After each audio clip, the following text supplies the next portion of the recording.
Officers put their lives on the line to assist those in need. These people are dangerous. They need to come off the street. Chases. The bad things are about to happen if you don't stop. Crashes. And shootouts. Did I have a plan? No, I did not have a plan. Just hoping I wouldn't get shot. All caught on dashboard camera.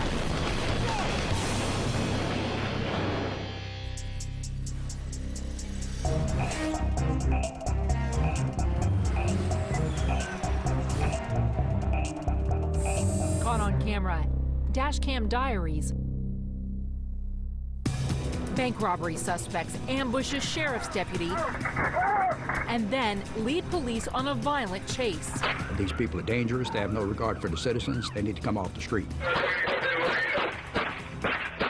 May 22nd, 2010, Sugarland, Texas. Bank of America security cameras capture a gun-wielding man demanding money from a teller. As he flees, another security camera records images of his getaway vehicle. A white van. An all-points bulletin goes out. Within minutes, Deputy Charlie Scott of the Fort Bend County Sheriff's Office spots a vehicle that matches the description. I saw a white construction van that didn't have any construction materials. Upon activating my lights, it was more or less like a routine traffic stop until they came to an abrupt stop.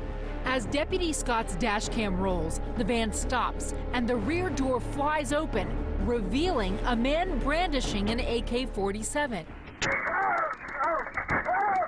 I really didn't see much of anything except the doors opening. The next thing that I heard was a gunshot.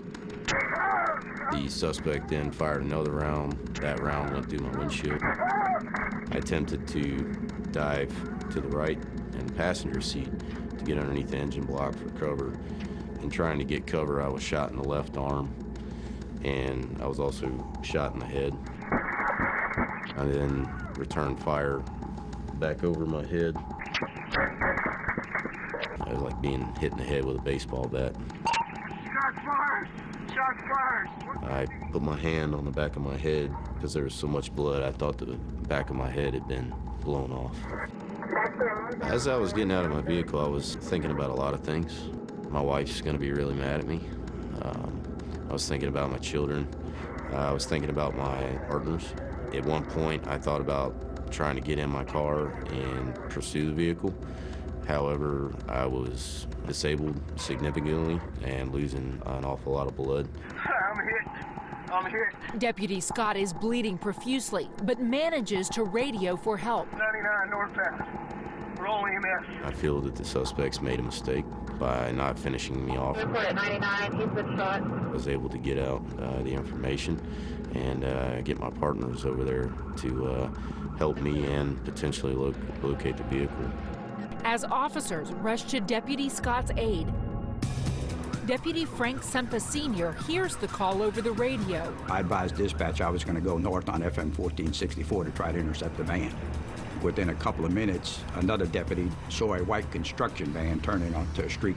Knowing that the men in the van are willing to use deadly force, the officers proceed with caution. Deputy Carlos Pocasangre is also in pursuit. As I was exiting the vehicle, the rear door from the suspect vehicle opened up, and they started firing. The dashboard camera is not pointed at the van, but it picks up the sound of the gunfire. Due to the gunfire, I kind of ducked down a little bit for a second, and it crossed my computer. And when I come back up, the van was right in front of me. I tried to block it with my patrol vehicle. The video showed that the van veered around me. They're shooting. The van pulls out into traffic and the deputies give chase. The suspect just continued to fire from the rear doors of the vehicle, and we just continued to follow them. It's now about 10:10 in the morning. It's a busy Saturday. We're zigging and zagging through traffic. This gunman has no regard for anyone. Deputy Banks, who was in front of me, had taken a round through his front windshield and it blew out his back window.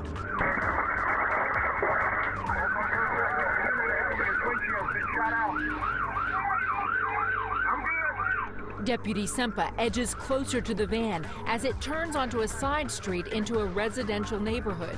I looked up at the street sign and I said Dargale, and I wanted to make sure dispatch knew where I was, so I spelt it out.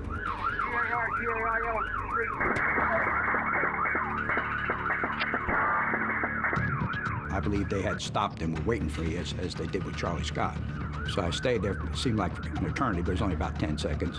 I looked to my right, Deputy Carlos Pocasande pulls up in his vehicle. And I checked on him, and I knew he was okay. He said he was okay, just go ahead and go. The van takes off, and deputies Pocasangre and Cempa follow it as it heads into a vacant lot. The van made an arcing turn and started gunning the engine. So I advised dispatch that I was going to be prepared to be hit head-on by this van. Coming out, head on. At the last minute, the driver of the van elected to pull to his right, and his left front fender struck the left front fender of my patrol car. The van speeds past the patrol car, and Deputy Cempa finds himself once again exposed to the back of the van. I expected the back door to open when he passed by and possibly be executed at that point. So I elected to cross some open ground to take a new cover behind a country mailbox and a trash can that was out. Deputy Pocasangre pulls up a few feet away. My goal was to stop the rear doors from the suspect vehicle from opening, because I knew if the doors opened, it was going to be a bad day for us. Did I have a plan? No, I did not have a plan. Just hoping I wouldn't get shot. And if I did get shot, I was hoping it wouldn't be in the head. So I exited my patrol car, and I started firing on the suspect vehicle.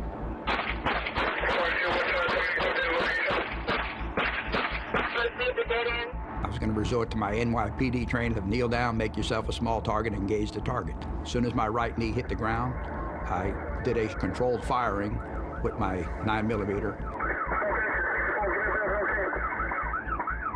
There was no hesitation. I mean, I've been in the business long enough, and whenever there's a threat out there, my goal is to go home after a shift every night, and I'm keeping my head in the game, and I'm going to take care of business until I'm either neutralize the threat or I'm out of the game.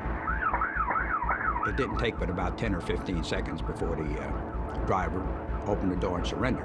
Officers converge on the van and find that the shooter is killed during the firefight. The driver is later convicted of aggravated assault and robbery and sentenced to 45 years in prison. These individuals were on the FBI's most wanted and America's most wanted, and had been very aggressive, violent bank robbers for 3 years.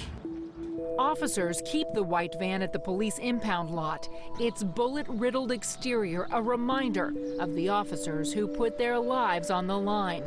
A year after the incident, Deputy Scott is awarded a Purple Heart for the injuries he sustained, and all of the officers who were involved are honored for their bravery. I have an awful lot of respect for my partners. I think they did a phenomenal job that day. I think they did it with dignity and courage. And I'm old school PD. I'm hit. If an officer put an assist over the radio, especially being shot, you continued in that endeavor until either you or your patrol vehicle is taken out. And if your patrol vehicle is taken out, you can get into another vehicle, you can continue in the endeavor, and you're going to keep going until you track this culprit down. Coming up,